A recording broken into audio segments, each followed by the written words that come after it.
Grab your beverages and turn up your interweb. Solving the world's problems 12 ounces at a time. It's Dudes and Beer.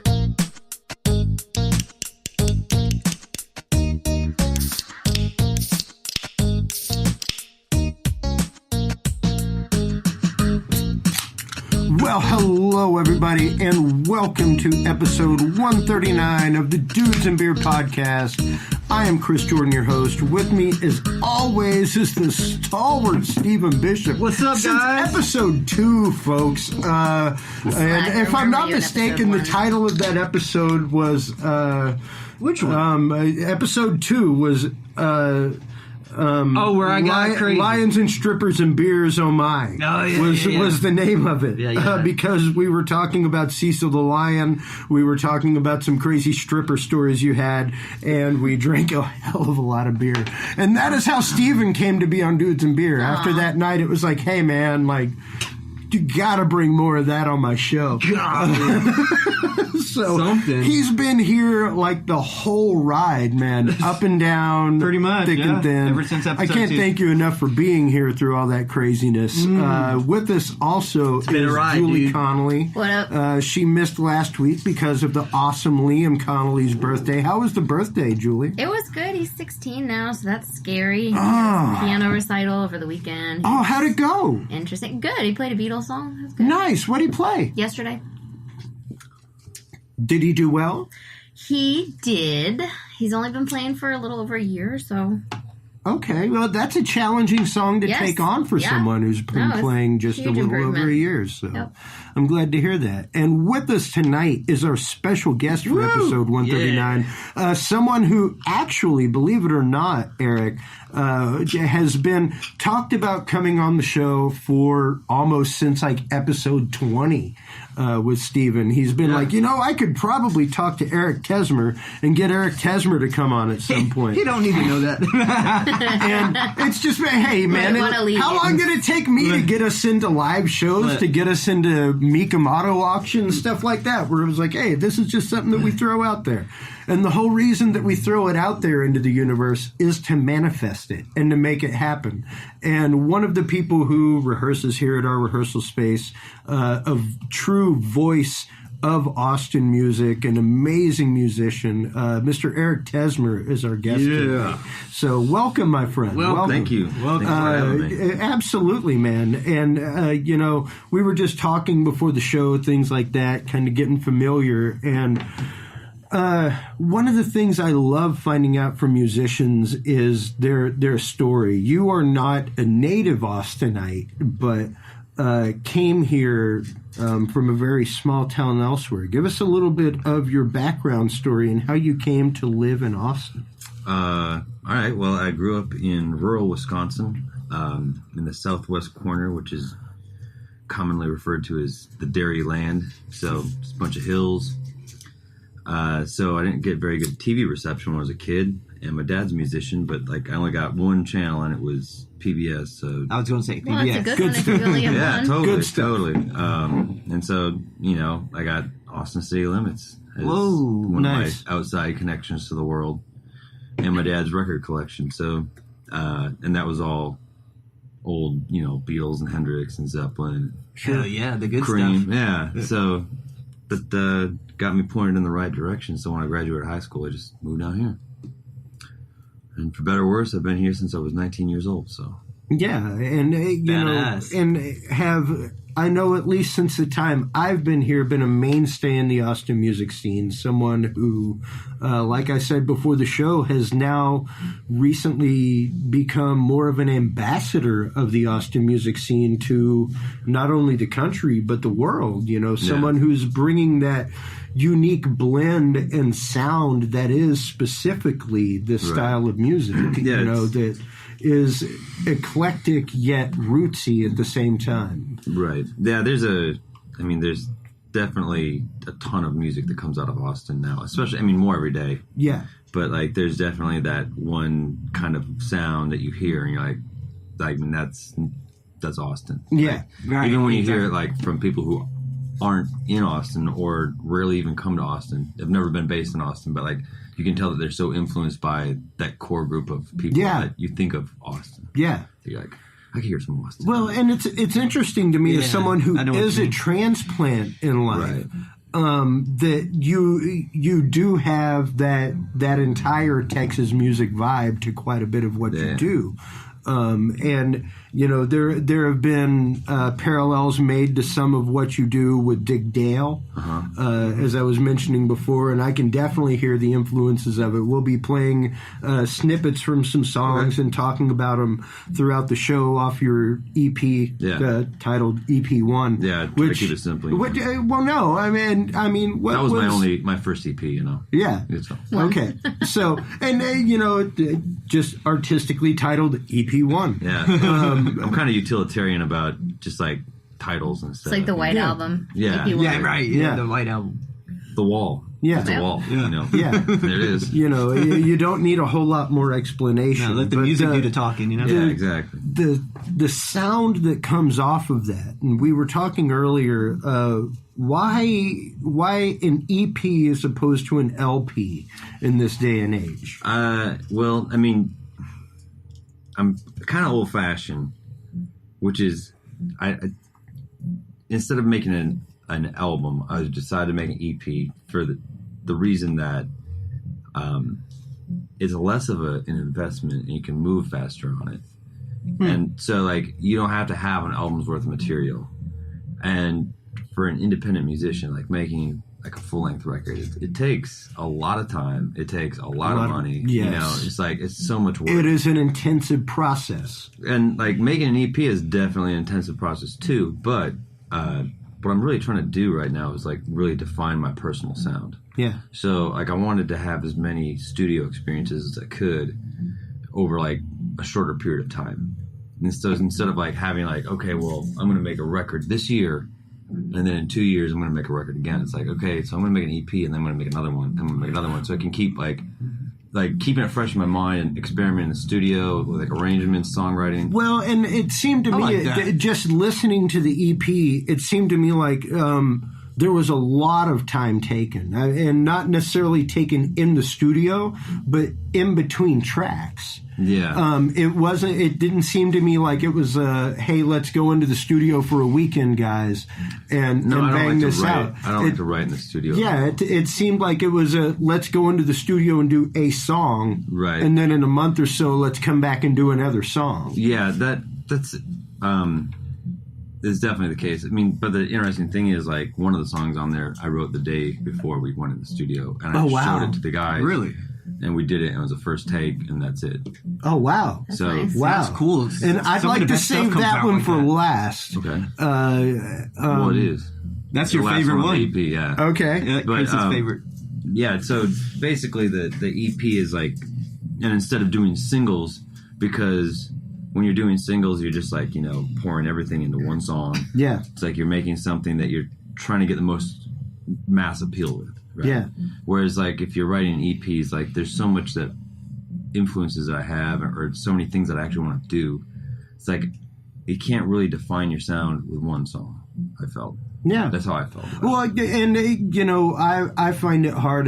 A prime example is Foster the People. Okay. Who were extraordinarily popular about 7-8 years ago. Yeah. All the young kids. They're still present. And still present. Like, I work a lot of corporate events, and I will say that I've seen them play 2 corporate events, and they pay them crazy money to come out and play these corporate events. Yeah. But they had like 2 songs. Yeah. And they almost sounded the same. Well, the Pumped Up Kicks, and what was the other one? I don't remember that there was another one. I just remember Pumped Up Kicks. Yeah, but there was another one. There was another one, and it sounded. It was funny like because MGMT, where they had like 3 or 4 and songs. it was one of those like when I first heard it. It was like the anthem of the summer or whatever, and it was like, some earworm. Okay, the problem that I see with this production-wise is you have put yourself into a very stylized form of music here, right? And it's very hard once you get into once you're labeled, once you've broken out with the stylized form, not to keep a stylized form, right? Yeah, that's hard, especially whenever you're writing a single, whenever something like that happens. And their second song was like very reminiscent of the first one. Well, I mean, the band I think of that does that was just blatantly like that was, for better or for worse. I mean, I'm sure this band made a ton of money off it.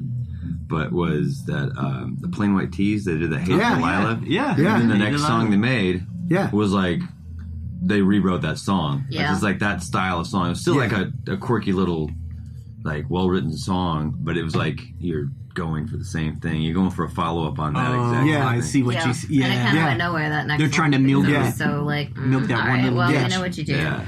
Yeah. And So, I mean, that's like, okay, well, that's exactly the same thing. You're trying to be on, like, every romantic comedy of the year sort of thing. Yeah. Exactly. Make the hay while the sun shines kind of thing. Don't Stop. I don't know that song, I don't think. Yeah. Other Foster the People song.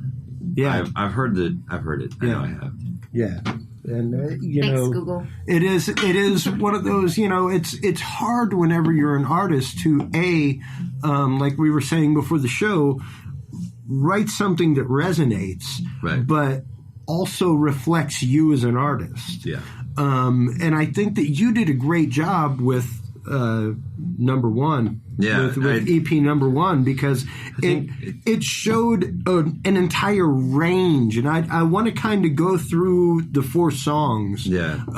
and cover the range of sound that it is, because it is just an entire, like, every song stands on its own, Right. but yet still, like, it runs as a piece at the same time, and it's cohesive. it's very, very well done. Yeah, it's definitely album oriented. Yeah. You know, it's like, so it's not like I do like when you hear like The Wall or something where Roger Waters has something like a recurring lick or Right. a theme that you hear throughout songs. But, Right. yeah, I mean, like, they're still coming from the same place, which is me, you know, so they all tie in together somehow. But I'm pretty happy with how it turned out. It's like the first thing that I've ever recorded that I was like, actually, like, you know what, I'm actually pretty proud of this. You know? Nice. That's as a good we feeling. get into Yeah, that, I've never had that before. tell us about the first track off the EP, the name of it, what some of the inspiration was behind it, and we'll listen to the first little bit of it.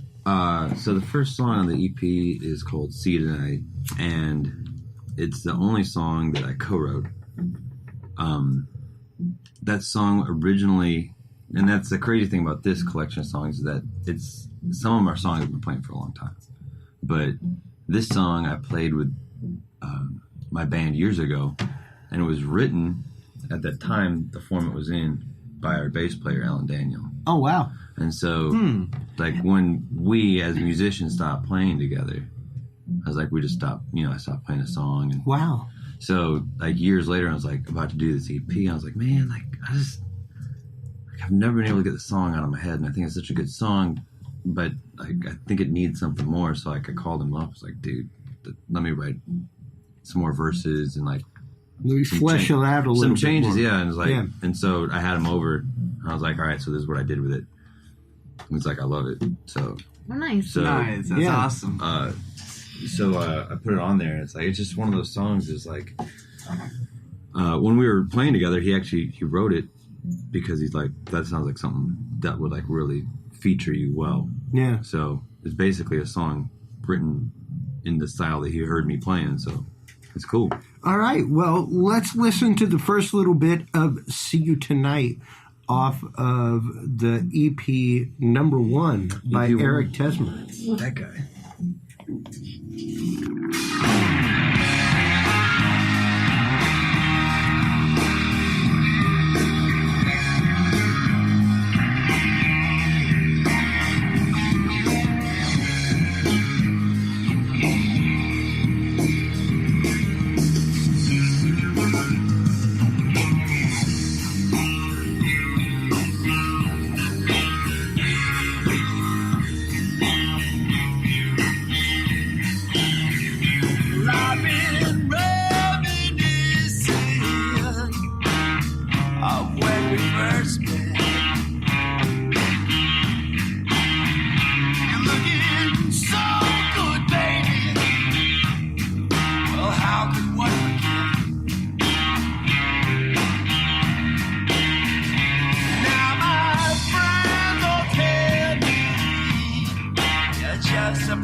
The sound of that is just so classic, hard blues and hard R&B. Like if you go back, tone, man. Well, really, like especially really that last that. part with the backup singers and everything else.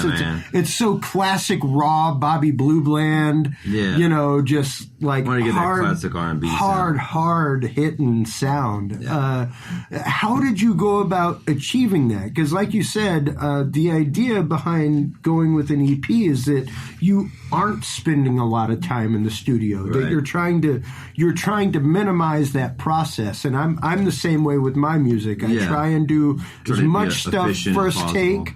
You know, as much stuff like let's all three be in the studio at the same time, feeling that synergy that happens, as opposed to piecemealing it together. Yeah, so. I've never recorded anything piece by piece. You know, I know a lot of the major recordings you'll hear on the radio are recorded piece by piece, just because you can get a cleaner recording. You can definitely, it opens up all the avenues for production.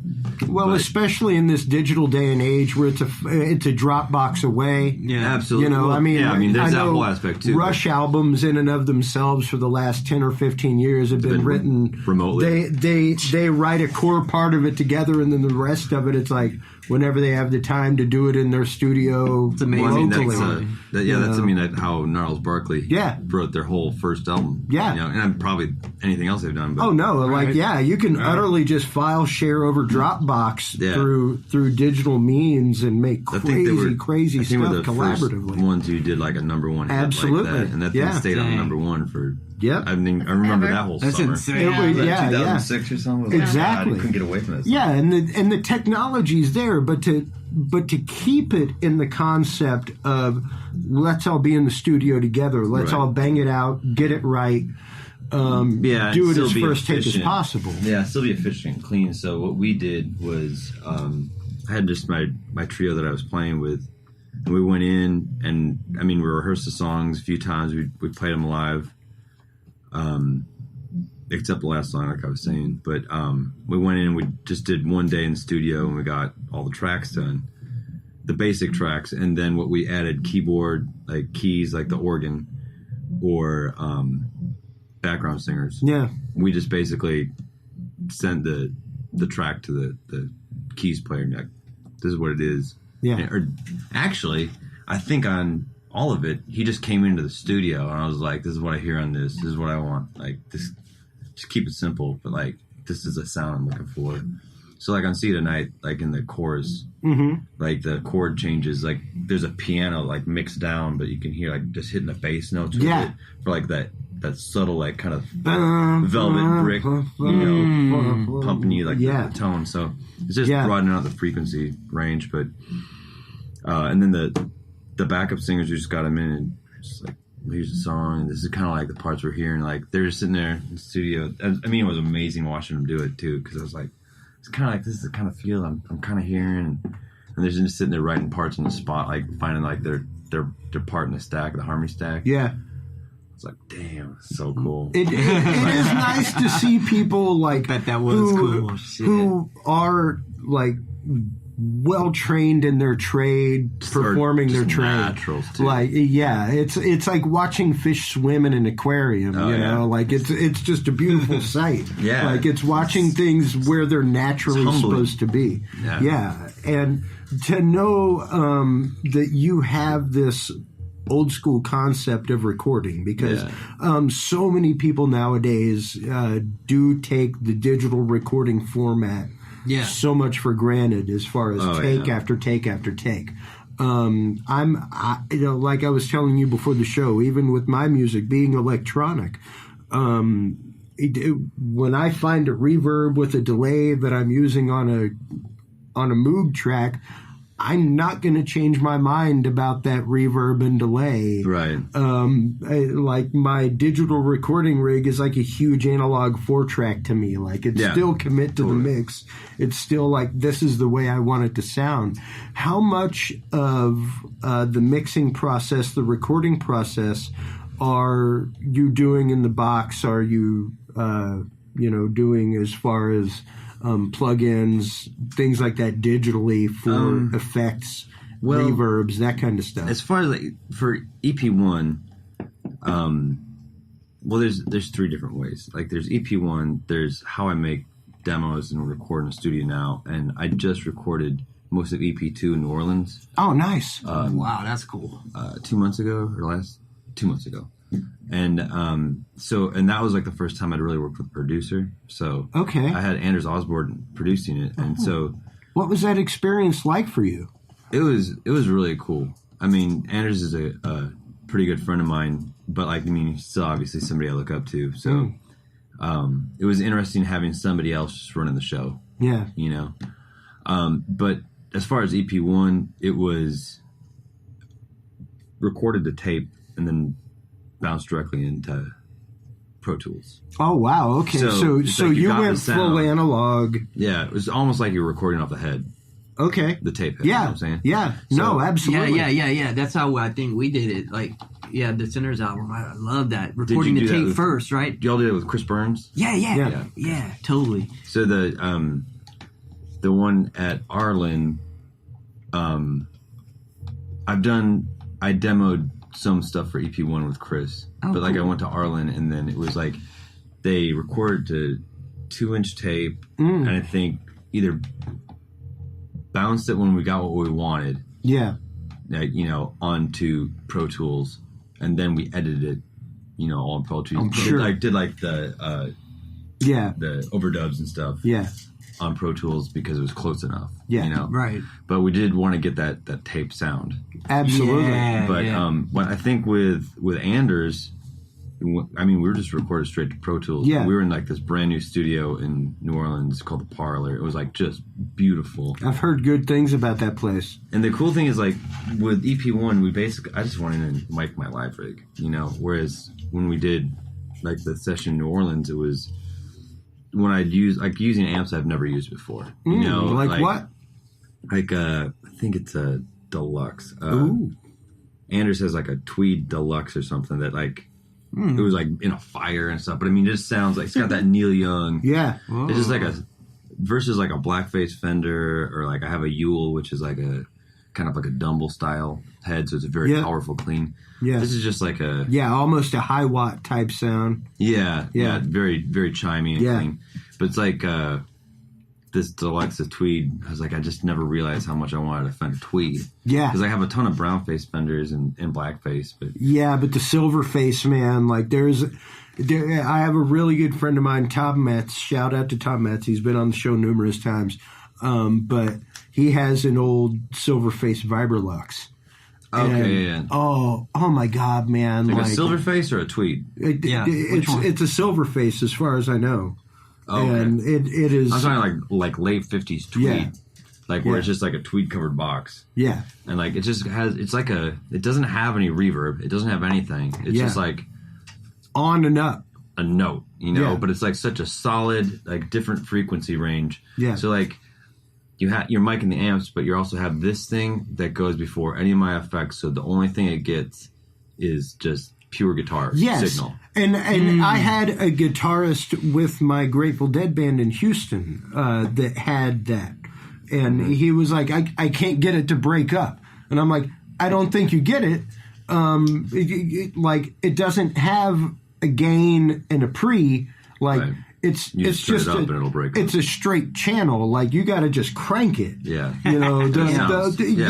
Because it's literally made to just turn the volume up to 9. That's the only way you're going to get it to break up. Other than that, it's made to replicate pure clean tone. Right. It doesn't have a gain channel where it's turn the gain up, put the volume down. Quiet.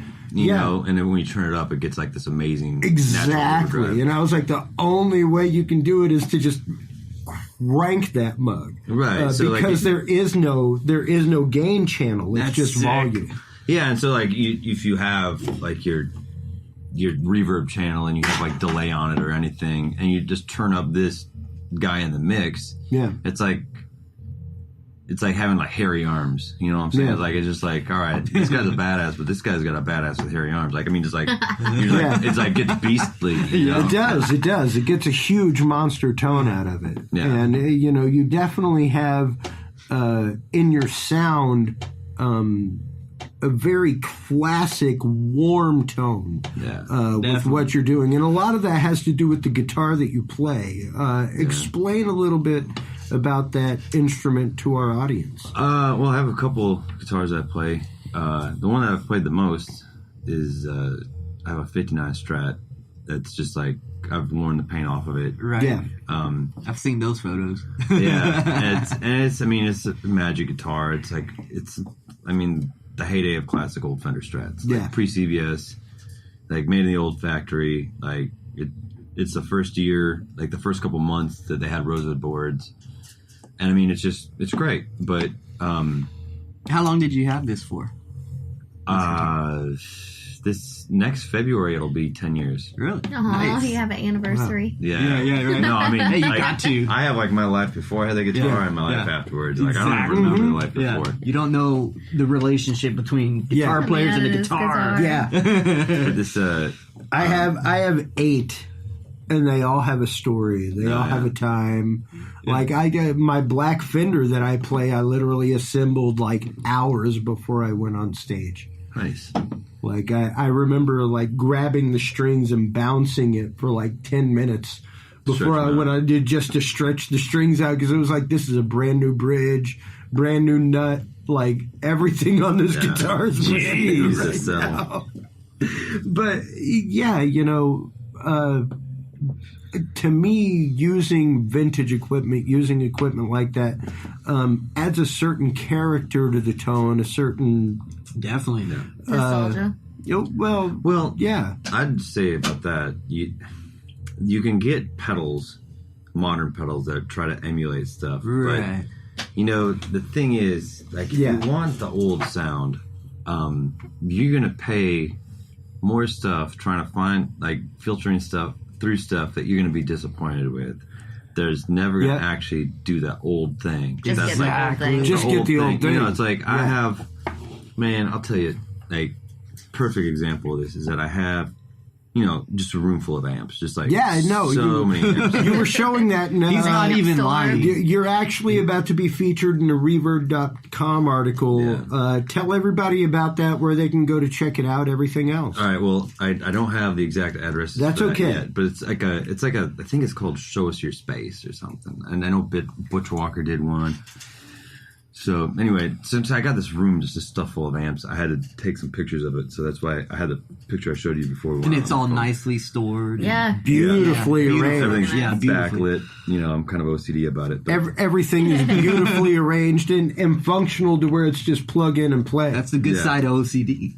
Yeah, so the thing is, like, I have like a ton of amps that I've like always been trying to get that, you know, that really perfect chimey, overdriven Fender Texas blues sound, right? You know? And like one amp that is like commonly associated with that is like a '64 Blackface Vibraverb. It's like it's a holy grail of Blackface amps. Wow. It's the one that everybody wants, and so they cost like a bass line like $5,000. Jesus, they're just like insanely expensive for just a single amp. And so like I've gone all this time going through all these amps and tweaking my amps and modifying trying my to get amps. that tone Trying to get that tone, right? Without spending the $5,000 on a Vibraverb. Yeah. So you probably spent that You over. spent about $7,500 altering amplifiers. Like, I don't even want to think about how much I've spent. Like since I was like high school, like trying to capture stupid. the sound. Getting sprayed caps and stuff why didn't that. I just buy the damn thing? Yeah. So, well, here's the deal. Like a year ago, I was in Austin Vintage, and They had one. Austin Vintage Guitar, yeah, and they had one. It was like just mint clean. I was like, well, no. The thing is, like, I've played these. I've played every Fender amp except one of these. Like, how great can this be? So I just grabbed a random strap off the wall, plugged it straight in. I was like, in 5 minutes, I was like, I have to come up with the money. I got trade you for my car, please. No, my car at the time wasn't worth that. So I was like, so I figured it out and I made it happen. I sold some of my stuff and I was like, but I mean, I sit there and play it. And it's like, that's it. But it's like a magic box, is right? Like whenever you go into a studio, like that's half a day. And a lot of people don't realize that just going into a studio that has a selection of amplifiers as far as what kind of tones you could get, what you're looking for, like that's half a day in time going through and going, oh, what if we tried it on this? What if we tried it on that? Yeah. So once you know like what you're looking for, the sound you're looking for, the tone you're looking for, the year you're looking for, you can kind of hone it down and you can get it to a point. You gotta, I mean, everything that you have, you should serve a purpose. Yes. You know what I'm saying? Like, you shouldn't have, like when I was younger, I had a bunch of amps. Yeah. But, like, I probably had, like, 2 that worked. Did you have the Gorilla? No. I mean, like, I'd have, like, several Fender amps, but, like, it'd be like, okay, 2 of them work right now. Yeah. Like, there's speaker blown out of that one, or that transformer I blew. It's like, it's whatever. Yeah. But so now it's like, okay, so it doesn't do you any good to have a room full of amps that don't work. Yes. For one. Yes. It's like having like 5 cars, but none of them work. You know, it's like, that's useless. You have junk. But also that the equipment that you have, it's like, it should be for a reason. Like, it should have its own specific tone. Exactly. I'm getting to a point now where I'm like, man, I just kind of want to get rid of most of these amps because I mean, I have some great amps, but like I have more amps than I use. Yes. You know, and like like me and shoes. Well, it's like, you can not only that, how many spares can you justify? Yeah. It's like, I mean, I'm hard on equipment. 350. Yeah. 2. That's only you, Julie. Right. 2. And I had to justify it to my wife because whenever I first moved to Austin, I did rock and roll. Now I do much more corporate AV. Right. I walk in, I'm operating other people's equipment. I have like a small PA for stuff for Dudes and Beer, or if I wanted to do an acoustic show or do one of my electronic music shows. Right. That's it. Well, nothing more. You were talking about. Well, I mean, this is an interesting thing because it's something I've been thinking about. I had 3 crossovers. Yeah. I had 3 amps. Like I had because of what I did at one point and going out and working with bands and providing PAs and spaces and stuff like that. It was the fact of I had my rig, then I had a backup, and then for certain key pieces, I had a fallback. Right. Well, I mean, I'm fallback for the fallback. Right? I'll say that like it was a NASA double redundancy situation in my business. Well, absolutely. I mean, I'm definitely guilty of having extras, but I think we should start Gearaholics Anonymous in Austin because there are people like me who have problems, man. Like, I mean, I know several. Dude, look at my podcast studio, bro. Yeah. I mean, you're right next to Travis too. I know, right? But the thing is, like, with talking about like vintage gear and like getting like using, I like to think of it as like vintage correct like tone. Yes. You know? Yes. Absolutely. If you want that sound, like, you should get like an old Marshall. Don't try to cut corners. Yeah. Right. I mean, you're not going to get sound like you're cutting corners. Yeah. Well, and I tell people all the time. I mean, I own Austin Hot Mods. I modify pedals and things like that, and people want me to do things, and it's like, hey, Chris Congos. How you doing? Chris Congos is actually our artist for Dudes and Beer. Thank you very much for tuning in this evening, Chris. We need to do some more cartoon stuff here recently, but for me, it is the fact of gear is what makes the sound, and it's like I can only replicate so much through a pedal. Well, I got a Leslie 825, and like I really never. Is that the white pedal they have, or no? He's talking about the actual rotary speaker. Oh, I got you. Yeah, it's got 2 preamps. I don't need to, but I'm gonna use one at a time. But I need to get it actually serviced. But So anyways, like, you know, the sound that comes out of that thing, like, I mean, you have all those other pedals that try to, like, replicate that sound. But really, that thing sounds like... There's no replicating the there's sound no replicating. I'm like, there's not a pedal that sounds like this. Yeah, so I have, like, that's, like, totally in line with what I'm about to say, too. Because that, having, like, the vintage Crux stuff, like, I have, like, part of my rig is a Leslie. Like, I have, like, a vibratones and stuff. I have, but I have, like, 5 of them, right? But they're boxes, you know, and they take up room. Oh, yeah. But the thing is, like, when one goes down, you just, like... how are we gonna fix it? You can't go down to like Guitar Center and buy like Leslie parts, right? It's like an obsolete technology that's like, and that's something that as I grew Austin Hot Mods, as I worked with bands, and became, you know, kind of their live sound engineer, things like that. They would recommend, what do you recommend for pedals? My thing was always whatever you can buy at your local Guitar Center, man. Like, it's great to have boutique pedals. It's great to have all this crazy stuff. Right. But if your sound is dependent on pedals, you need to make it something that is commonly available. Right. You know, you need to make it something that if you're out on the road, you can walk into a Guitar Center and walk out with a copy of it. Yeah. You know, like boutique pedals are great. They're fantastic, but you aren't going to find them on a regular basis at a lot of places. Either get 2 of them or, you know. And someone like you, I mean, even something that I've talked a lot about in the Talking Sound podcast is owning vintage equipment, owning analog equipment. Right. I know how to maintain most of my equipment. I know how to break it open and fix it and solder it and do all that. You pretty much have to. Either, and it's just like owning a vintage automobile. Like, you can own a 67 Vet, and that's great. But if you don't know how to turn a wrench, you better have a buddy that knows how to turn a wrench, or you better know a real good mechanic. So how did you learn how to kind of maintain all of it? Was it just trial and error, or your family necessity? Being in music? Necessity. Yeah, I mean, like I learned to fix a lot of stuff just by taking it apart. I think it's a pretty common way to learn. It's already broken anyway. Yeah, it's like, what am I going to do? Break it more? There's definitely there's some truth to that for sure. Yeah, but like, you know, there's a lot that can be said for the visual. You know, there is.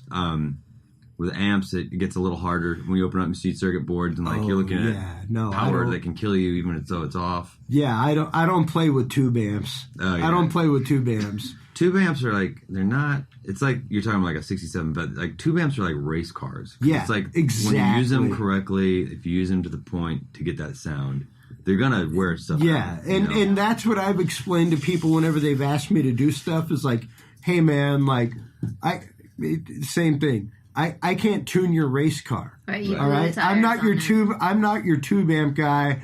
You know, like, I know how to replace the thermostat in my vehicle. Right. You know, like, pedals all day long. Amplifiers, maybe solid state, but even then, like, I don't want to play with that. That's a totally different type of thing than what I do. No, I want some tubes, man. And, you know, when it comes to classic technology, when it comes to finding that sound, it is definitely something that you do have to know what you're looking for. You do have to know what kind of sound and tone you're trying to achieve. Yeah, definitely. I mean, I think Eric's got it down. I hear him playing a lot.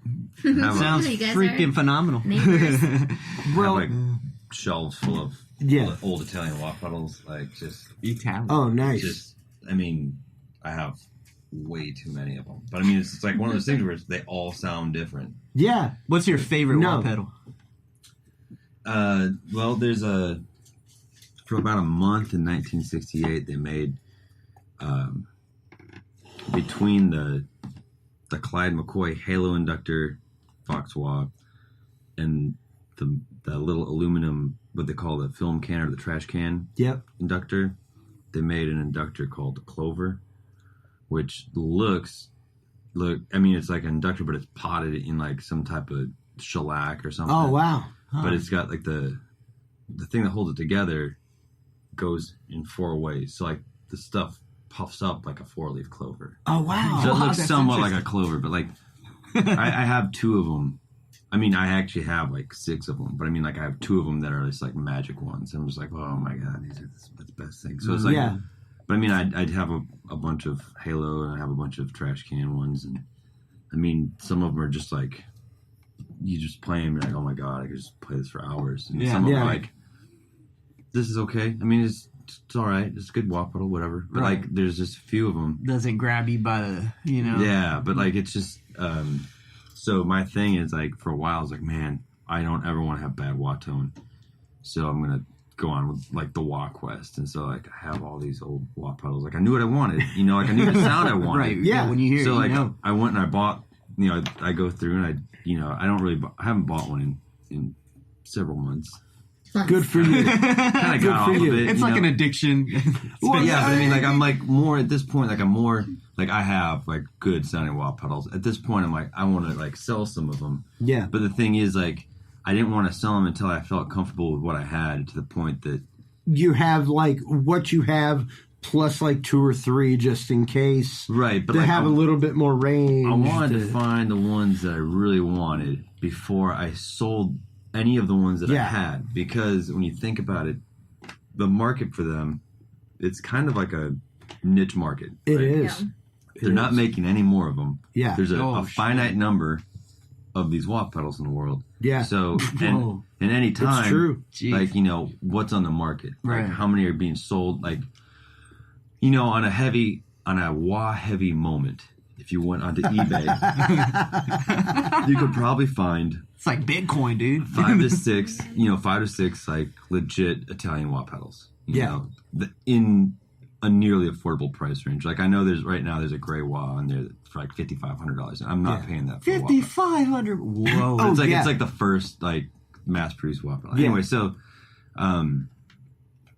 or you could go to Reverb and like same thing. There might be even 6 to 10 of them. All right, so that's 15 Thompsons or something like that. Yeah, or like Jordans or whatever. Yeah. Like, but it's talking about like the Voxes or the Crybabies from Italy in the late 60s. Wow. Like, and like very early 70s. Yeah. Where they were still made in the original factory. Yeah. They have that very specific, Hendrix tone. Yeah. All this stuff. So how many are for sale in the world at any one time? So like, that the market's limited because a lot of people buy them to use them because they're great pedals. So if you buy one and you sell it, like after a few years, the person you sold it to might want to sell it. Because it might not be their thing because they're valuable. They don't lose their value. Yeah. So I was like, okay, so I've been buying wah pedals for several years. Like, you mean, 5 or 6 years I've been like buying like the good wah pedals. Yeah. So I've amassed a small fleet. I call it my Italian battalion. the Italian battalion. And that's a good one. And the reason that I hung on to pedals that I didn't necessarily love is because in my quest to buy these pedals, I didn't want to be buying back my old pedals. Yeah. Oh, sure. Yeah, you didn't want to be buying back old stock, bro. Okay, this all makes sense now. Yeah, it's like one of those things where it's like I sound like a total hoarder saying like, well, I don't want to sell any of them just yet. No, exactly. But then when it's like you realize like there's an actual real possibility that you could be buying back your old pedals. Yeah. And so I wanted... Because there's only some of these, especially the old Thompson stuff like that, there's only like 150, 200 of them out there. Yeah. Yeah. Yeah, there's... So have you been keeping track of the serial numbers? Just the there's some, later? but like it can't always do that on all of them because a lot of them the serial numbers are worn off because there's a Yeah. like with an old Strat or something, like it's punched in. When they made them, they didn't think that far of ahead, right? Yeah, some of them like I do have serial numbers, so I do know the range of like the ones that I like sometimes. Or did but not like I said, like buy it back. Yeah, some of them are very different. Even like, like in studio microphones, you're trying to find like adjacent serial numbers. Yeah. And, like I've never seen an adjacent serial number wah pedal, but like, you get within like a few hundred if you're lucky sometimes. Yeah.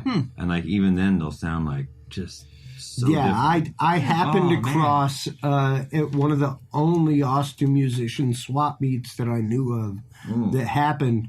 I over at Music Lab. Yeah. Yeah. I went to it and I was literally on my way to a gig for like 3 hours and ran across this guy that had a box of broken pedals. And I was like, listen, I'll buy this and this and this and this and this. Yeah. Like You bought the whole damn box. I bought like 6 of the 10 pedals that were in there. Right. And I was like, I'll give you $10 a pedal. Like, if you can hold them, I'll give you $100 at the end of the day. All right? And it was like 7 pedals. He's like, Chris, oh, wheeling totally. and dealing, dude. Totally. And one of them was, oh my God, just like Big Muff? Yeah, it was my Big Muff Russian. Yeah. Nice. It was It's got a real nice Civil sound. War Russian. And literally, I guess the dude like had the wrong power supply or something like that. I plugged it in and it worked like a champ. Oh, and it was like, nice. hello, $350 pedal for $10. Oh, Like, you know, That's a good find, dude. I had like that happen to me you know, one time. it happens if you're out there and you're looking in that market and you find things, you All know. right, so like the most heartbreakingly tragic, I don't really like to talk about it, gear stories I have is Yeah, share it. there used to be a place where Opa's is, you know, like on Lamar and Oldtorf. Yeah, That used to be a yeah, junk yeah, yeah. shop called Austin Found. Where okay. it's just like, I mean, it was still in Austin, it was small, it was just a house, and it just had a yard full of shit. I mean, oh, okay. So, Yeah, okay. Yeah. no, Yard full of no, I Yeah. remember it. So, Yeah, because I they went always there. had like old fucking acoustics and it shit like that The kicking same out there. building that's Opa's? Like they didn't. yeah, the that same house? building that Opa's is a house. I remember you know? that. So- Was the flashback across the street back then? Remember that? I remember the tape store was across the street. Yeah. Oh, the tape store. Yeah, is it was just before you crossed the railroad tracks to Yeah, but Austin it's Tape across the and street from the Austin taxidermist. Tape and Yeah, Copy and the exactly. Yeah. taxidermist. Yep. And I think there was a porn Office shop or Depot something there. and there was Yeah, that's over there. Yeah. Yeah. So this Austin Found, I went there one day and I was like, they had a sign up that said everything under $20 is $1. What? So it's like, I mean, it was just Yeah. like a sale. It's like, I'll move some of this junks, make room They for must more have been junk. going Yeah. under. Oh, man. I remember there's a woman there. Quick, like side note, that she had all these records for sale. And she had like a ton of like Johnny Guitar Watson records. And anytime we'd pull out a Johnny Guitar Watson record, me and my buddy, we'd be like, "Yeah, I want this one." And she's like, "No, I'm not selling any of the Johnny Guitar Watson stuff." We're like, Yeah. This is shit. What's in the box? but, What's in the box? Teasing you guys. What the hell? it's like change of sleeves or something. No, so like I was out Can't have that. out in the yard, and there's this bookshelf just sitting there, and there's like a red 66 Fuzz Face. Sitting there, Nice. like What? the original one. Beautiful. Are you kidding? Dude. Beautiful. The UFO, dude. And I'm like, what? Come on. So Uh-uh. I took it inside, and I was like, how much for this? And they're like, oh, we're going to have to, like, this other guy, because he knows what the guitar stuff is worth. I'm like, Oh, God damn it. don't ask that dude. That guy looks at it and goes, $1 right now. Don't ask that dude. $5. I'm like, Oh, Here's Okay. 15 for good no, karma. no. So I was like, well, isn't today everything under $20 is $1? I was like, so you mean like $1? you bargained even more. And he was like, no, $5. I'm like, all right. All right. So he still thought he was getting one over Yeah. on you. I know. So I took that thing home, and like it still had a transistor 9-volt in it. Like it was not Yeah. even alkaline or anything. Yeah. Like, it had like I mean, it was obviously still from the 60s. Yeah. It was like Holy- duct taped into the inside of the thing. Damn, dude. So I put a new 9-volt What a on find. it. Yeah, I put a new 9-volt on it. And, like, you know, clean the pots and stuff. And Frig, yeah. it's like any guitar, you could grab a string and start wiggling it and turn up the volume, and it sounded exactly like the start of Foxy Lady. Yeah. It's like, It's like a party holy- trick. Just that sustain Oh, from yeah, hell. like that huge woolly That's a sound. stain Just from like- hell. Did you stay up for 3 days playing that? Well, man, the thing was, like, here's the tragic part about it, is that, like, I had just, at that point, basically stopped living in my car. So I had just got an apartment. And then I was like, oh, shit, I don't have any money for rent, so I had to hawk the thing a month later. No. So it's like, did you at least make money? Did you at least make rent? Okay, That one pedal. all right. Props. well, I mean, Because hey, man, I've been there. I bet you had to tell the pawn guy You what it still was, look though, for it right? on eBay? no. I took it to Austin Vintage and Oh, they good, set yeah. me up, but it was just like, oh my god. I mean, and that Yeah. lasted like a day at the shop. Yeah, of It course. was Yeah. like, Oh no, exactly. and like now, if you find one, like it's gonna be at least like $1,200 to $1,500. Yeah, exactly. And Yeah. like, but the thing is, like a fuzz face is like 8 components or something. Like, Oh, it's a tiny 12. second. Yeah. 12. There's 12. And that's the input and output jack Yeah. included. Included. There's It's 10 in between. definitely- Like I've built models of them. Yeah, it's not incredibly hard. But you I mean, ain't got I those have- 60 crazy. components. I did. I tried to find matching components as much as possible. And I will say though that I have like this fuzz karma.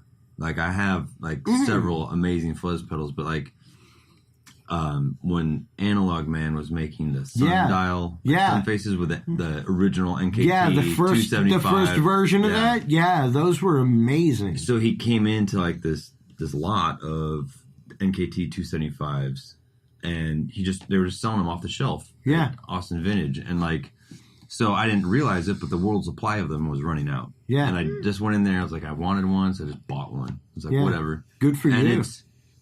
thing sounds awesome, but I was like, oh my god, I just need to grab another one. They're like, no, they're out now. It's like, Yeah. okay, so you They're can buy one. So like, I spent like the extra money getting like used ones off eBay. Right. Yep. None of them sound anywhere close to as good as, for me, for what I do, as that one. That Yeah. first one you bought. Yeah, so Wow. it's like I've even like found like the ones with like the military grade white dot NKT 275. Right. I was Oh, like, this and thing sounds like dog shit. Like none of them sound as good as this one. And Yeah. I have a blue, a 69 fuzz face that's Nice. blue, That's Yeah. sweet. and but Yeah. it's silicon, but it Yep. sounds like a germanium one. Yeah. It Does it sound sounds- like Germanium? Wow. yeah, which is like really helpful because they're playing festivals and outside stuff in Texas.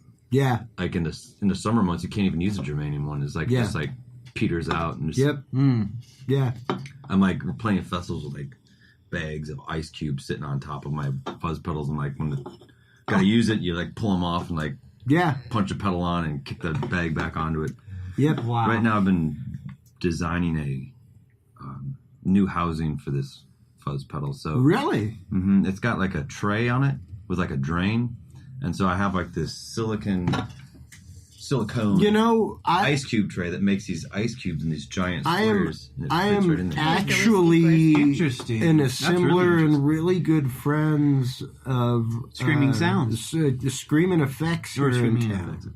Yeah. If you need any help with things like that, like don't ever hesitate, man. No, man. I'll We definitely can- ask you. I was yeah. actually talking to Ray Ewell, who builds Ewell custom Yeah. amps here in Austin. Yeah. And I mean, this guy is Oh, next phenomenal. level, like Yeah. ninja electrician, like electronics artist. Yeah.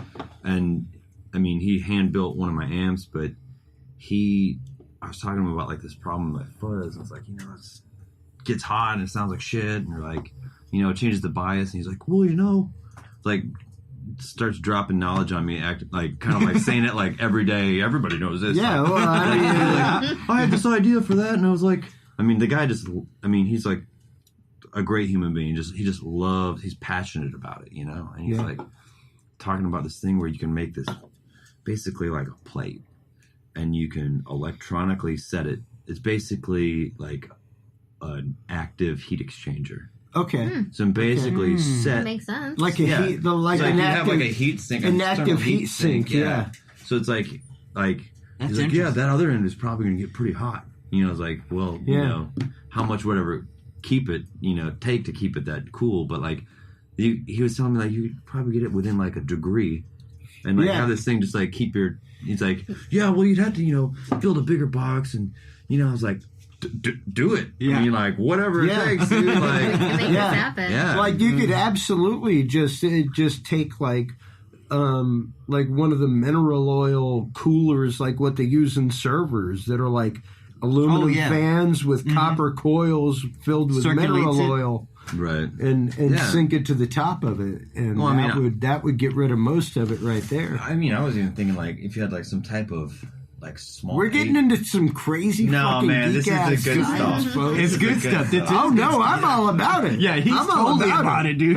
Well, I mean, that's the thing is like you can His have mind is spinning, you dude. can like read guitar magazines and they'll be like, "Oh yeah, you should buy a Fender Tweed Bassman." And, This will take care of all your problems. No man, like Yeah. if you got like actual, I've seen like, that ad. Yeah, You know, no, like, I've yeah, seen this. exactly. It's like, but yeah, we're talking about like a actual active electronic heat exchanger to maintain a consistent temperature on, fucking germanium diodes. buzz transistors. Yeah, it's like and, now yeah, you're talking. germanium. now it's like Seat. it's like you know what you're hearing. You know, Yeah. it's like you know what you're listening for. And Yeah.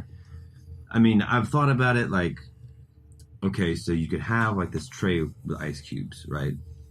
And then you could actually make a drain that, like, if you really were wanting to get crazy on it, you Sure. could get like a metal, like an aluminum hose and run it down and have it contact the transistors to be Yeah.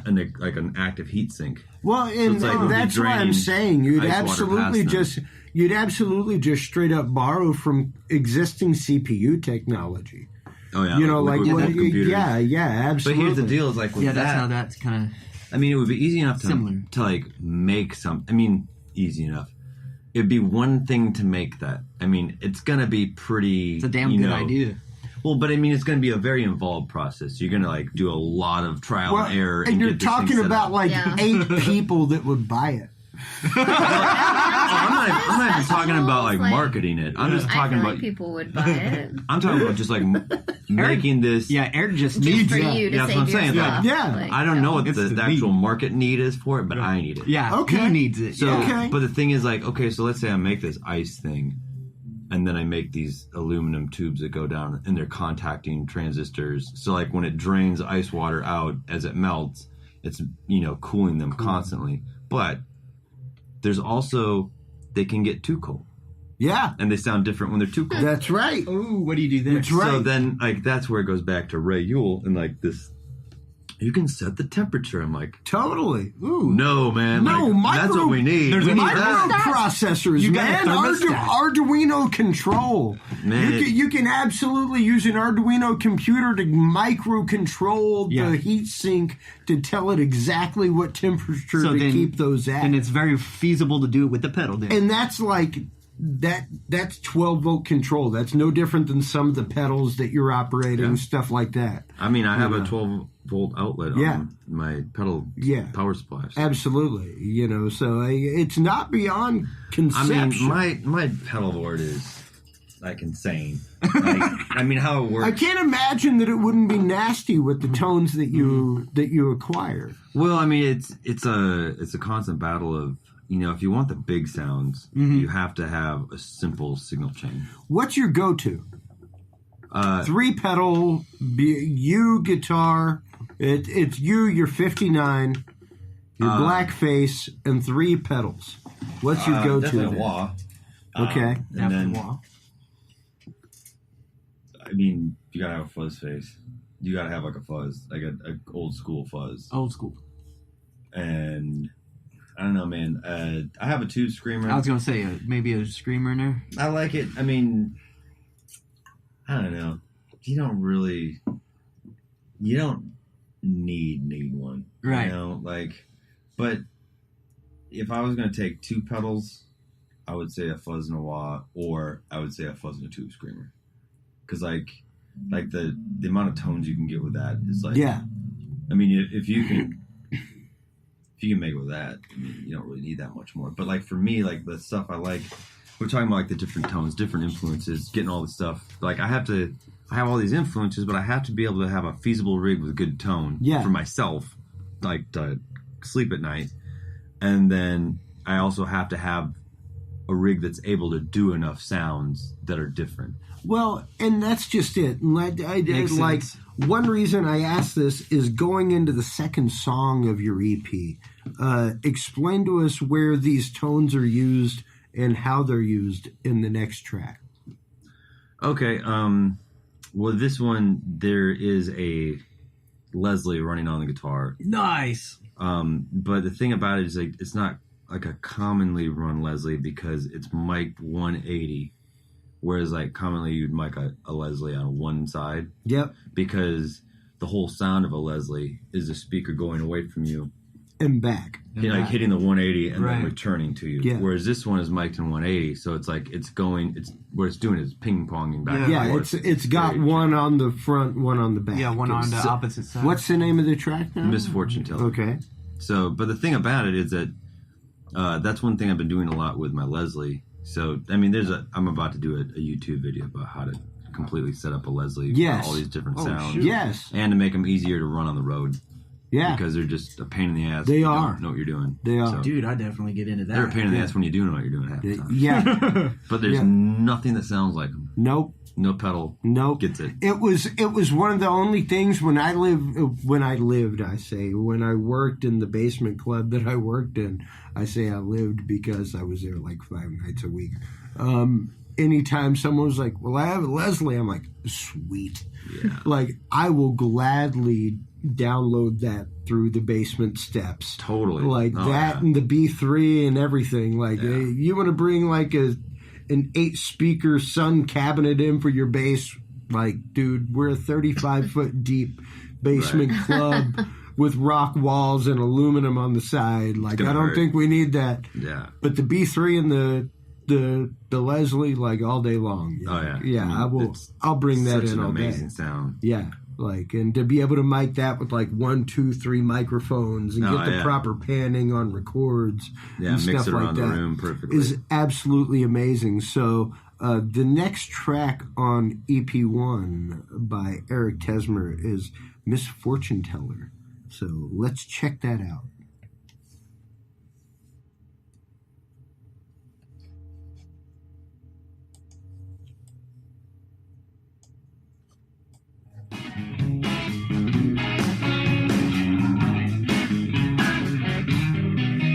I'm a card to tell, but you're not around to see you. Soon enough, though, you're gonna know just the same. From a lost and found to you're coming around to a call. Well, you'll be thinking, please, baby, come back, is my name.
Vibe of that song, like I said earlier, to go back to roots like Dick Dale, things like that, the old surf vibe, the old vibrato and guitar, things like that.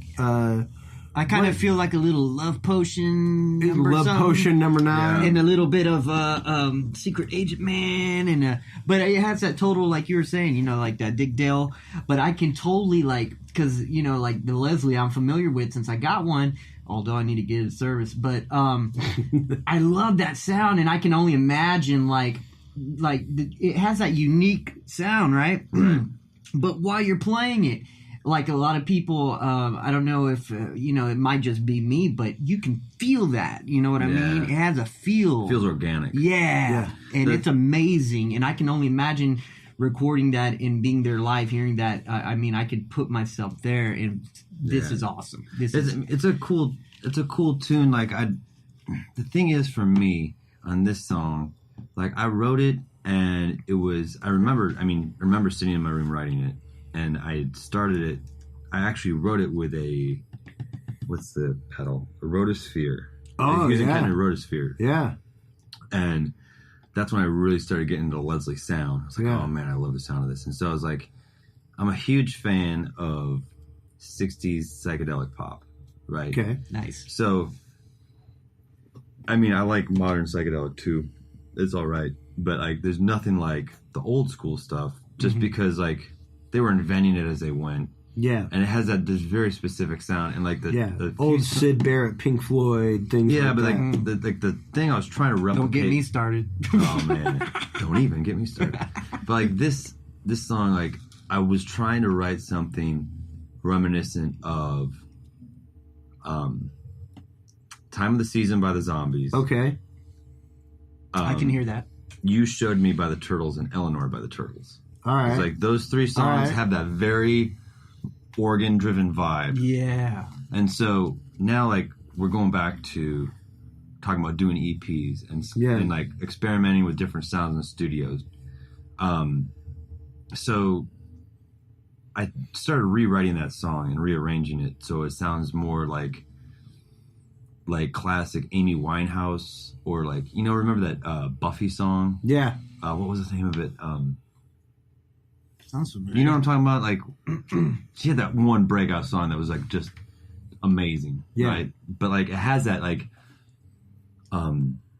it's a little bit slower, a little bit darker, a little bit darker, yeah. But it's like it's got that classic vibe to it. Yeah. So, actually, and the cool thing is like this lo-fi, much more slanky. Yeah. So. Actually, so play this. Can you play the start of that again, real quick? The start of Fortune Teller, and I'll play the start of like where it's going now. Yeah. Let's see here. Do it, do it. And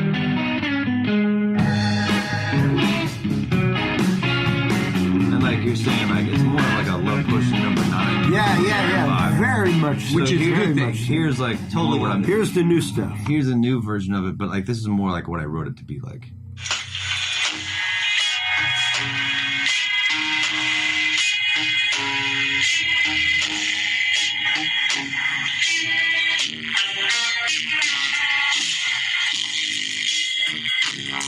And that's where I say it's got much more the Dick. It's got much more the Dick Dale, like that slanky surf vibrato slapback. That hard slap spring reverb sound. Yeah, it's like a super gained out. Yeah, it's very like, downbeat. And then like the bass is much more like. It's almost like you're gonna have to do it live. We're gonna have to run like a tone generator on the bass. Just about. So. Or almost like I was saying before you even came in the studio. Whenever I was listening, like I almost heard much more of an old school Doors production technique. Oh yeah. Where a lot of the bass line could actually be played by the keyboard player. Where it could be played by the B3, that kind of stuff. Yeah, where if you were using a Farfisa with that. So it was that'd be out of control. It was a trio with this. See, that's what I was actually kind of going. Very very Tom Waitsy. I wanted to get the like we were. I was actually rehearsing old the song creepy today. Carnival. Yeah, type, like my reference point for that amazing like early. Like it was before it really people got into psychedelic. Yeah, it was like the early rock and roll stuff where like they didn't have like, oh, that's a rock and roll sound. It was like, we're inventing rock and roll, so whatever we have is gonna work.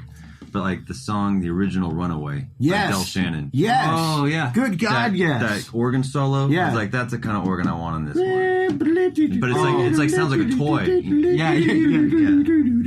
Yeah. Yeah, absolutely. And that for me, like I said, like Farfisa sound, that almost campy and like surrealistic. Like if you're watching like a really cheesy 50s horror film, like they'd probably have one of those laying around. Totally. Totally. And like you just like take and just wash the shit out of it and just reverb. Crank it. And you're just like, oh. Dude. Yeah. That hurts, Yeah. And, moving on in the EP, the third track. Give us a little bit about that, about the creation of it, because like I said, every song, even the first two that we listened to, are distinct from each other. So this song, Buttons and Threads, it started out as, something I was working on, and just when I was writing songs for my last record, which was Green Diamond. So this is like years ago that I wrote this, and I remember writing it. And the music, I was just messing around with the chord progression, and then it just stuck. I was like, oh my gosh, like I really dig it. It's interesting, and like as far as the words are concerned, I had been reading an article, like an interview with Jimi Hendrix, and you're talking about Foxy Lady, and he was like, well, I would never actually go up and say that to somebody.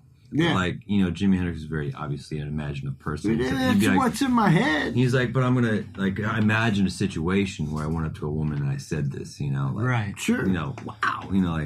So, just go there and just be that guy. He was a very humble guy, really. Yeah. And so the thing is, like, with this song, it was so long ago that I actually wrote this. It was like 8 years ago or something. Like, the basis of the song.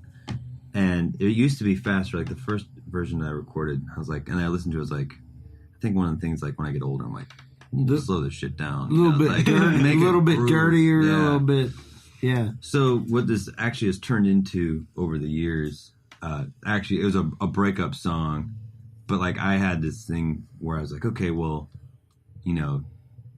I could write this just like from experience, and then it almost is going to seem like every song I write is just going to be like this stale retelling of my life sort of thing. Yeah. I was like, all right, so I know like that core feeling of what I'm feeling right now with like this breakup, or like, some girl that like I really thought I should be with at the time, whatever you're thinking, just write about it. But I was like, what if somebody took this feeling too far?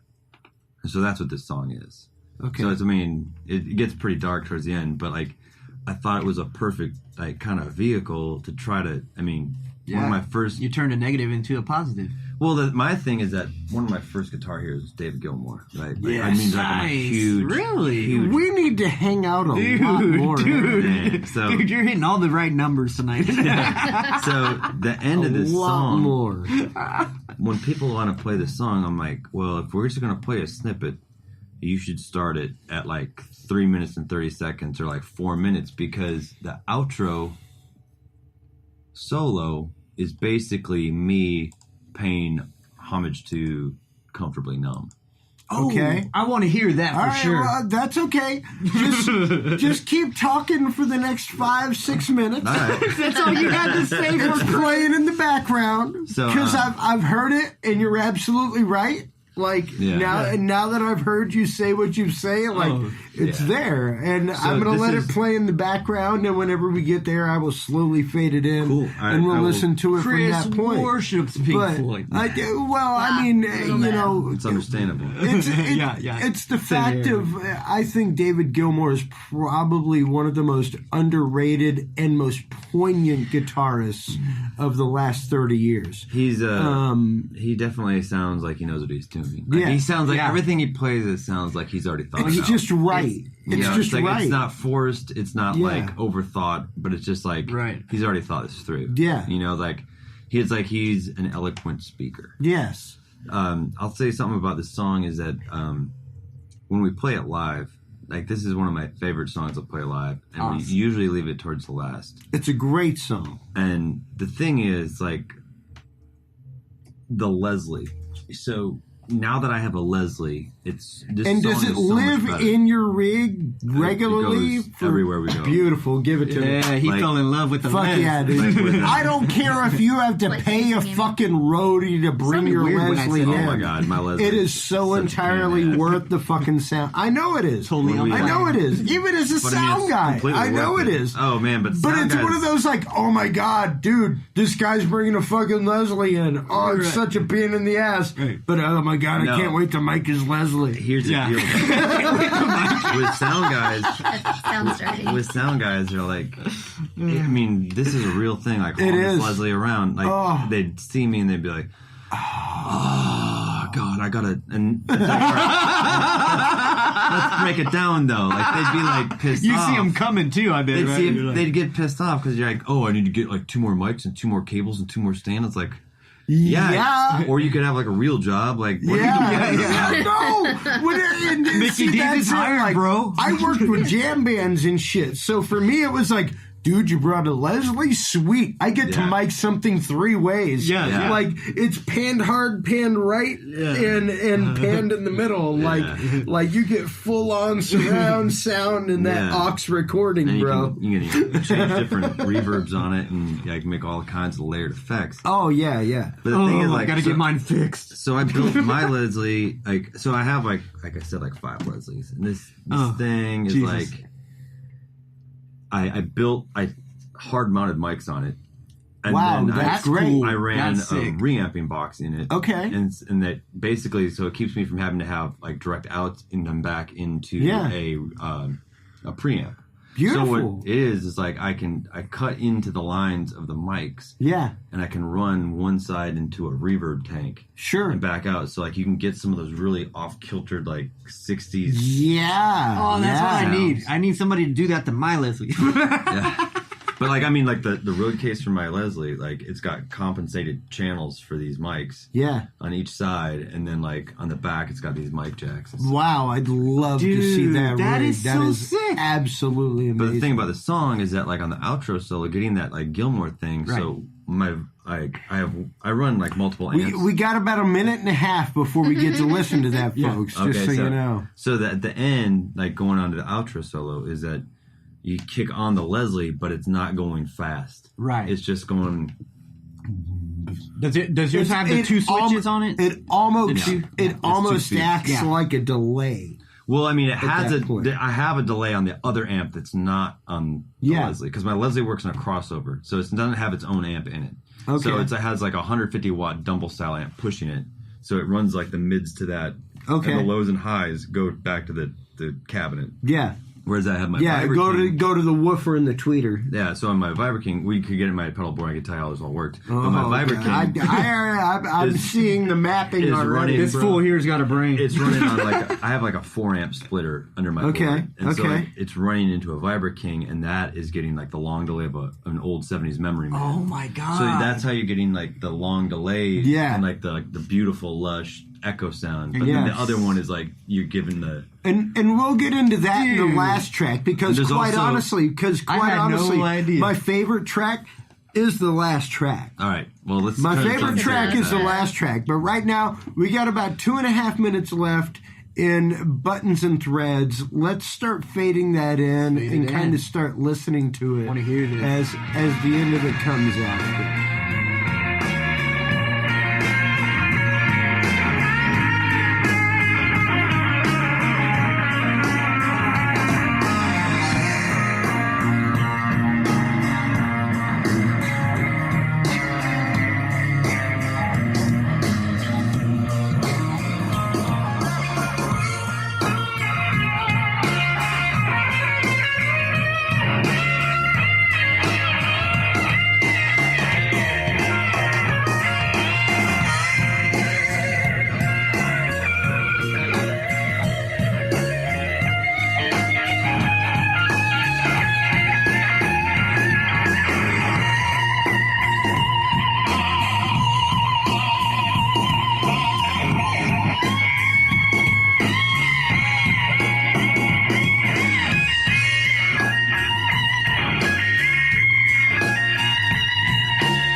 And I can tell you, like, as a lifelong fan of David Gilmour, his style, his sound, Yeah. like, that is about as close as you can get. Like, and still do your same thing. Your own thing, the absolute tone that you get in your sound is absolutely amazing. And I was blown away on that. Talking about the rig that you have, who is it that helps you spec this stuff out?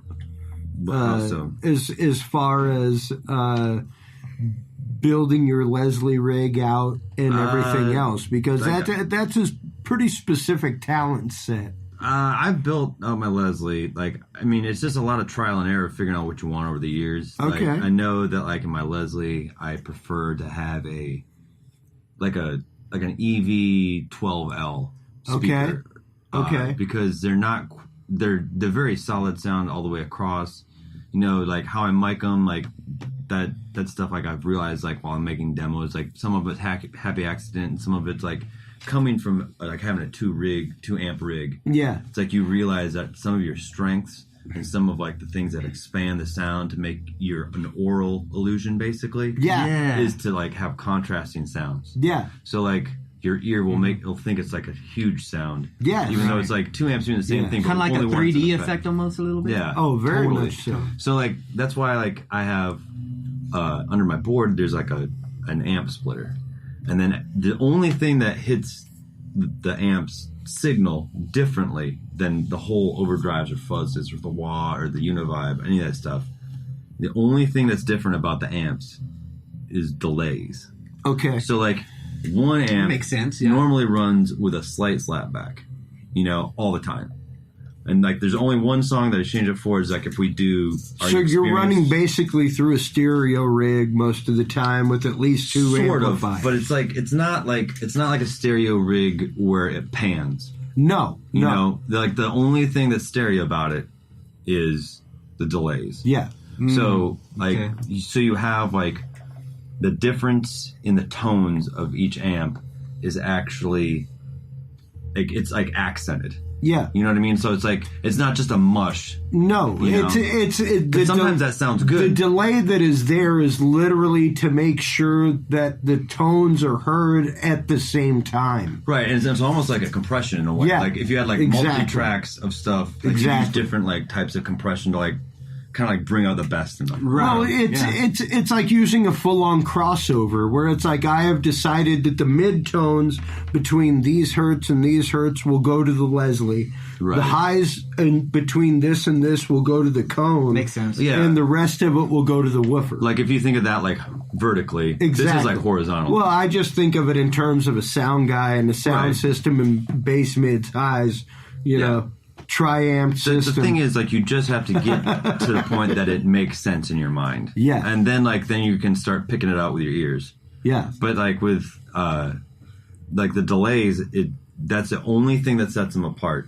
So, like, that's why you can have, like, a long delay on the Vibra King, like the echo, where it's like, it sounds like it's going down the hallway and, coming through your dreams and shit. Oh, I love that one. Yeah, but, like, on the other side, the Yule is running through the Leslie on slow and going like this. So one of them's like going long and one of them's going side to side. Nice. And so, but there's also still the cabinet of the Yule that's not kind of like they're going in and out of each other, Exactly. But the thing is, like, it never.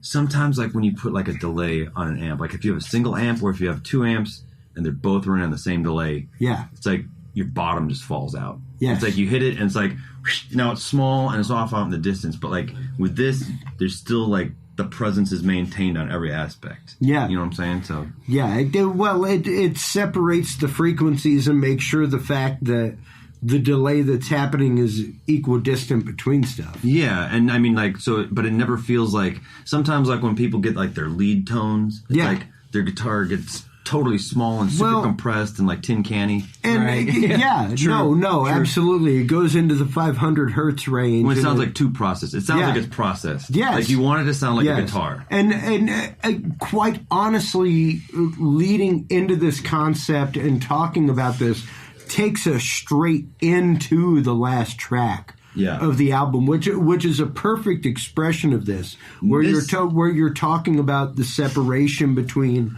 the lows, the highs, the different sounds going on. But this is also like, this is a track where I think I match the delays, so they're both like long echo delays. And like we just crank the reverb on the amps, so it's like it's very ringy, it's very like ethereal. Yeah. One of the main effects I use on it is I do volume swells a lot with my pinky. Nice. And then because it sounds, you can dupe a backwards guitar in a live situation. Yeah. But to further this track is that we also recorded backwards guitars over it. So like and that's the thing, in an analog format and tape, you can do that, and you can do things that are not available. Before, Chris, right? And because I mean that's the whole reason I still use an analog 4-track in my home studio. Exactly, that's was because I got to the point of recording backward guitar where like I could predictively know what it sounded like played forward. Right. You know, and if so like you can like go in and play it. And then it'll sound like you actually want it to sound. Yeah. And it's wild. It takes a lot of time of recording in backward and listening to things backward while you play forward. But you really do get a sense of timing and how things loop out that way. So this is a song we were talking about before that I wrote the night before, or the day before we went in the studio. Really? Yeah, this is the song. This is the one. So wow. It's and I was trying to write something that was like, very reminiscent of the... All right, so my favorite Jimi Hendrix album is his first one. Because, like, I just hear him, he's so fucking hungry. Yeah. And he's writing, like, killer R&B songs, but they're psychedelic pop songs. Yeah. But it's, like, it's just killer R&B. Like, the song Remembers, like, could have been a hit for the Isley Brothers. You know what I mean? Like, so, and he's playing stuff like the song May This Be Love. Mm-hmm. Like there's a solo outro, the guitar solo on the record, and then if you get the anthology that came out a few years back called West Coast Seattle Boy, there's an alternate take, and the guitar solo is like 20 seconds longer, and it's mixed higher in the mix. And once I heard that, I was like, oh my God, I want to live inside this. Like in this moment forever. 40 seconds is everything I want my life to revolve around. So that's what this song is. And it is absolutely representative of that. This is the last song on EP1 by Eric Tessmer, Beyond Sleep. Do you mind if we play it in its entirety? Go for it. Okay, because I mean, everything's better normally. There's no sampling this one. There's no like, you know, you're going to get a grasp of what the song is all about by just 40 seconds. Like it is a beautiful, beautiful piece. So just runs its course. Yeah, here it is, Beyond Sleep by Eric Tessmer.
And that is probably That is so like, cool, man.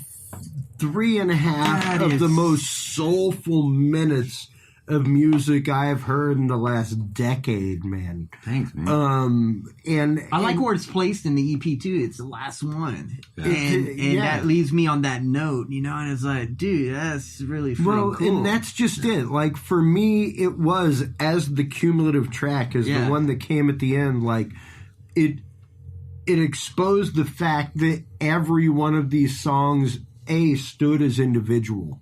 Right. They were all different. Like when you came to that last track, it was something like, and now it's time for something completely different. Well, it took you on like a little journey in a way, you know. And but it was absolutely a journey in music and a journey in experience. Yeah, I for mean, me. it's just like, especially with the end of Buttons leading right into that.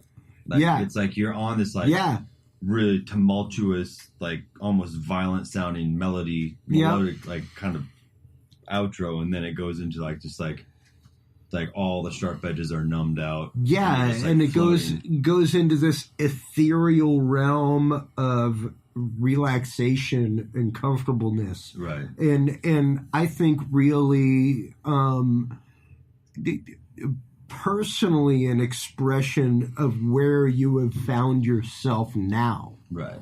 Well, getting there, hopefully. I mean, just going from it, journey from the view of the EP and the journey of that. It's exciting, man. It's the concept of like, And it's always about the journey. What's next? What's happening next? It's the fact of your concept at the end of the EP is something that is utterly fresh and new compared to what the rest of the EP was. So it truly sets forth the fact that... Which, I mean, like, this is, I think when we released this, it was not really what everyone was expecting. Because, like, I have a definite reputation of, like, growing up, in Austin, is like going through my 20s in Austin is like a hotshot blues guitar player. And that's what I was saying. Like, if you go onto YouTube and look up Mr. Eric Tessmer, like, a good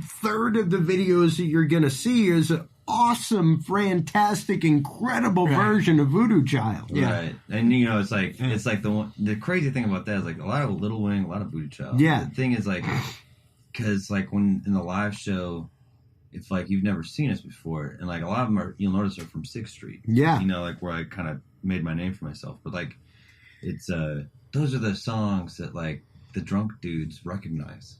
Yeah, like, holy shit, I've heard Stevie play this. Yeah, so it's like exactly. But the thing is, like, I think I started going through an identity crisis in my 20s because of like always being compared to Stevie Ray Vaughan, which was like this thing that's like, or Jimi Hendrix, but like at the same time, like these guys are like guys I hold in such high regard. There's no way that you could ever get on that level. Yeah. But unless you actually got there doing your own thing. Yeah, you can't get on their level being their copycat. Yeah, you'll always be like this contrived, it's like derivative. Right. Yeah. Just the Austin white guy with a guitar that you see everywhere. Yeah. I think those people that like tell you those things like that, sometimes like comparing you or whatnot and stuff like that, like almost kind of like making you feel smaller than what you are at the time, is that like I think they're almost in a way kind of narrow minded or something, because it's like, hey, how did Stevie start? How did Jimmy start? I mean, they started as like everybody had their first show. Well, everybody started somewhere. Like, Stevie definitely got called out a lot for emulating Hendrix. But, I mean, the thing is, for me, is that a lot of those people who told me all the things, like, they weren't upset about it. They were, like, embracing it. Yeah. Like, I was like, I understand that you miss him. Like, I miss him too. Right. But, like... You're trying to... Yeah. But it's but like... you gotta get your own footing. Well, yeah, but, there's not gonna be another one. It's like, we got one. And like, that's what I was saying earlier. Like, I'm a Grateful Dead fan. Right. And unfortunately, like, we only get so many channels, people. That's the way it works. Like, Jimmy was a channel in and of himself. Janis Joplin was a channel in and of herself. Yeah. Stevie was like, these are people that when they played, when they did what they did, they tapped into something that was greater than themselves, that made them do what they did on stage. And it's not to say somebody else can come along that does the same. Even people it's like just they're Malcolm going to do it in Young. their own way. Yeah. Even people like Malcolm Young from AC/DC, stuff like that. You know, right. There is something that's embodied there that they channel that is greater than themselves. And it's the thing is, though, like for me right now in my life, I think it's like playing guitar fast is fun, sure, you know, but like, it's even cooler when you're saying something, yes, you know. And for me, like if you look at like the Beatles and like you just this motherfucker's so bad. It's like, I mean, every song you hear is like, oh my God, this is like great songwriting. Like this is like what we were talking about before. Where like different from a radio, taking like some manufactured hooks, pumping your head with it like a million times until it's stuck in your head. But actual great songwriting, and you're just like, you hear my God, it's like completely nothing that you've ever heard before, even though like, and every song is like the statement. It hits you in the face. It's like a statement. It takes you to a different place. You know, like everything it's on not this just EP, a jingle. It's like boom. There's a contrast between them, you know. It's like when you have like a Guitar Hero kind of deal, especially like with blues, like it can start to be like the same old. Like, it can. It's like, it can. Like man, it's like we've heard it, you know. It's like we get it fast. Yeah. Next, like, but it's got to be exciting, because like, and for it to be exciting, you have to be invested in it. You have to be interested in it. Well, it's got to be individual. It's got to be something that you're Sticks doing that you're doing for the sake of you and for no other reason. Right. You know. Well, I mean, like you're doing it for the sake of like the value of the product. Like, like the value of the song in this case. Like, are you going to make this a great song? Are you going to show off? Yeah. That's like where are you coming from? Like I see you can play the guitar super fast, but right, but it's like so you realize it doesn't matter necessarily what you're doing. Yeah. It matters how you're doing it. Yes. It's like you can play the same song, but if you're coming from a different place each time, and that's one of the reasons why for me, Beyond Sleep was the one that really, like, as I said, I spent the day going through YouTube, finding stuff, and once I came across the EP, really kind of focused on that, because I think it encapsulated your conglomerate sound more than anything else. Right. As far as beginning to end, you know, your range of motion, things you can do. I know just from hearing that and the live stuff on YouTube, and on your website, that there's a huge range of motion as far as music goes.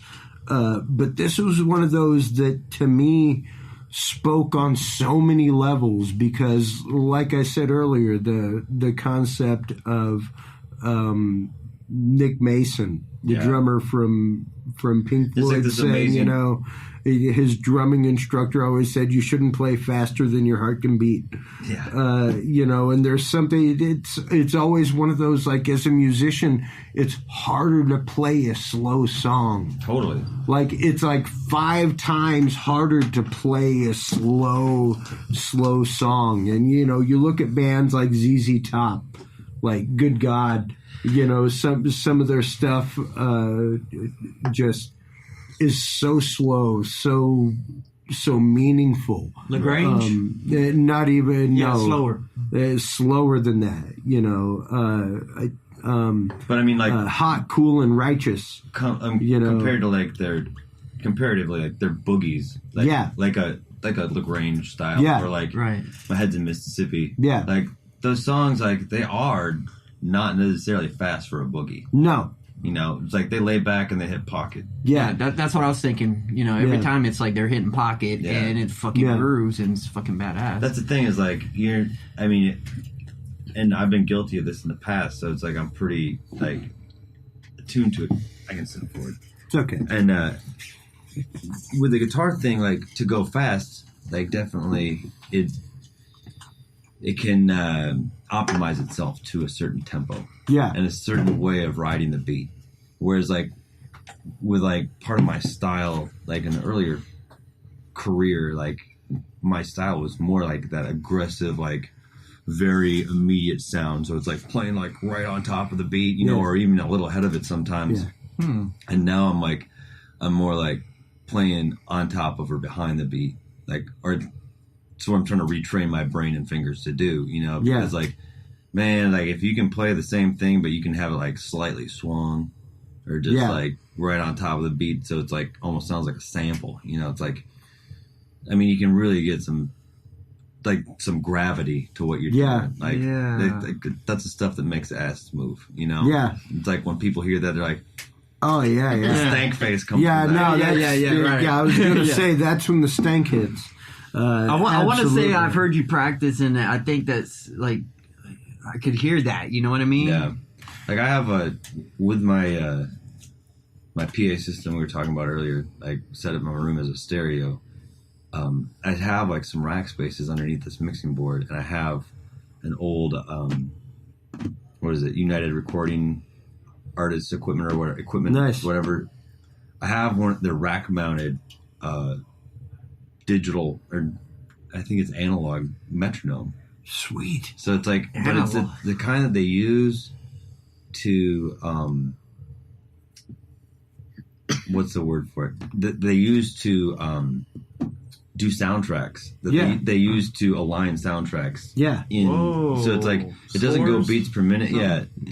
No, it goes frames and beats per frame and units and stuff. No, it goes in increments of 30. So like instead of 60. You go it has like an output, and then like you can tweak it. Like I just have it running into we need to talk. so I have it running into a channel of the mixer.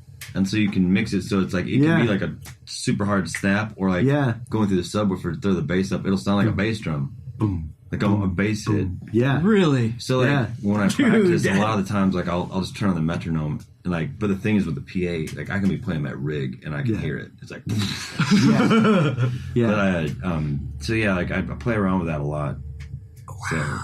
Well, that's very interesting. As we close out, that is so sick. You know, I can't tell you what it's been to sit here and talk to you about what it is to make music, what it is to write music, what it is to create music. Tell everybody where they can go to find the music of Eric Tessmer, where they can go to buy the music of Eric Tessmer, as well as Eric Tessmer merchandise. Well, I mean, the best place to go would be our website, and it's just erictessmerband.com. Social media, it's whatever platform you're on / Eric Tessmer Band. There's a web store on my website, and then I have my EP1s on Spotify and iTunes and all that stuff. Yeah. Let's see. I would definitely go on YouTube to Eric Tessmer Band. I think it's youtube.com / Eric Tessmer Band. Yeah. And we've just put out like some pretty cool live videos. Like there's some good stuff. Like I said, I spent the better part of the morning going through and checking some things out. He's the Google stalker right here. There's a version of... I tried to do my homework. He's probably gone through your trash, okay? The version of... I'm not an actual stalker, Steven. Oh, yeah. There's a difference. But I did go through your Google trash. Yeah. Google trash. Recently deleted. Oh, God. Yeah, recently. That's right. That would be cool to do. I know many bookmarks. So, I mean, we just... we've done some... We've had this thing with... our YouTube videos, because a lot of it, you know, like you're saying, is like crowd filmed and stuff. Yeah. So it's like drunk people holding a cell phone. So it's varying, you know, it's like watching it's tough. a cop tape in court or something. Yeah. You know, it's like, I'm not really sure what's happening here. But no, so like we've had like a big demand for people to have us do like pro shot. Good. And like really professionally done, like produced videos. So we just released a version of See Tonight from Coda, the Circuit of the Americas track. We played a big show out there. Yeah. And then we just did covers of of Anders Osborne, Love Is Taking Its Toll in the studio in South Austin. Nice. So they're both up on our YouTube channel now. Sweet. Awesome. Sweet. Check them out. Yeah, absolutely. Hey, Eric, I got a some little tones. prize for you here. Uh-oh. Well, it's not really a prize, I don't think, but I found this. I think you were moving. You can have it back. He stole But from what you, is I think it? is what What he's is telling you. that? Nice. What is this? This is... I think it might be yours. So this is for a celluloid pick guard for a Strat. So the old pre-CBS Strats had celluloid pick guards, and I stopped making them because they're flammable. If you take a celluloid like Fender guitar pick, you can light a match to it. You can light it and it'll go up like flash. And it will burn until it's burned completely, and there will be like this angel skeleton of ash in the shape of a pick. Whoa. So they stopped making them out of them because they were shipping box cars of fucking highly flammable items. So this they have celluloid pick guards again. You can get them, but some of them are bogus. Yeah. So this was... What was it? When you get one, it's they're very starchy looking. Yeah. Whereas if you have an old Strat, they look very they'll yellow and they'll turn mint green. Yeah. All different kind of colors. The one on my 59 is very yellow and mint in different spots. So I got an extra one because the original one of my Strat busted right here. So this piece just came out. And so I was hitting the pickup and stuff. Thong, thong, thong, yeah, thong. and I'm really hard on my guitar because this part of it's all worn out, in a hole. So I was I have to replace this pick guard, but everything else looks bogus on it because the whole guitar is aged. Since '59. So I got this to tell if a pick guard is bogus because if you put it out in the sun, then it will start aging. Yeah. That plastic is very sunlight reactive and oxygen reactive. Yep. So I put a few of them on here over time, and some of them were bogus. Huh. So. Yeah. Wow. And that's Super how you get creative. that. Yeah. So that's what that is. See, and so it's bolted to a 2x4 here in the face. And actually, this originally was for when it was just this. It's because I had my original pick guard off my 59 when I got it, because it was cracked so bad that I was using another pick guard so that I could keep my pickup height exactly where I wanted it. Right. Because where it's cracked, it was pushing up on the screw. Oof. But the thing is, with the old celluloid guards, if you don't have them screwed down to a piece of wood, they'll shrink. Yeah. In a matter of days. Yeah. So you won't be able to fit your pickups through it. So I had it screwed to this for a while. Until it was showtime. Little flash from the So past. then after that part completely broke off, it's it's actually screwed permanently to my bunk, my loft in my room. But so then I took this and I attached it to with a little piece of angle iron. Yeah. I attached it to this 2x4 so that I could put this up and set it in a windowsill to get constant sunlight for a couple months, and then I would know if a pick guard was bogus or not. Yeah. That's So- really cool. Wow. It's ingenious. You can keep it, man. I don't need it Thanks, anymore. man.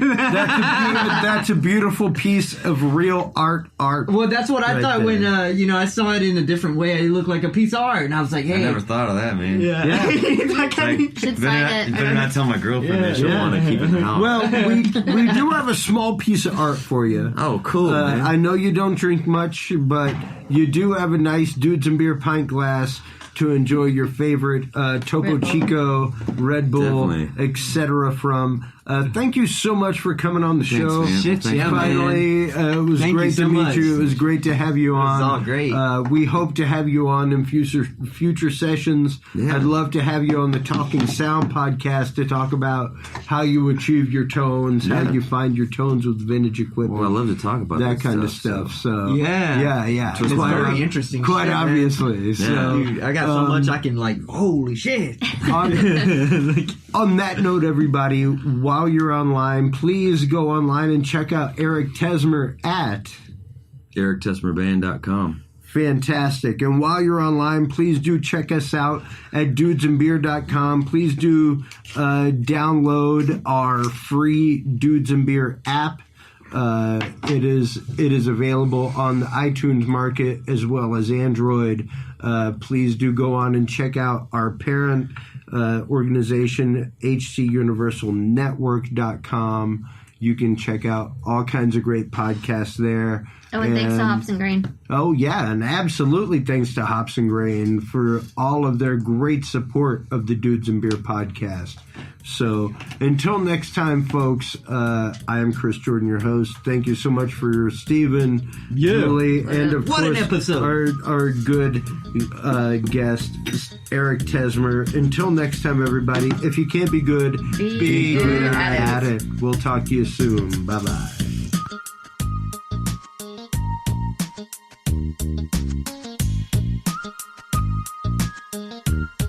Thanks for listening to this episode of the Dudes and Beer Podcast.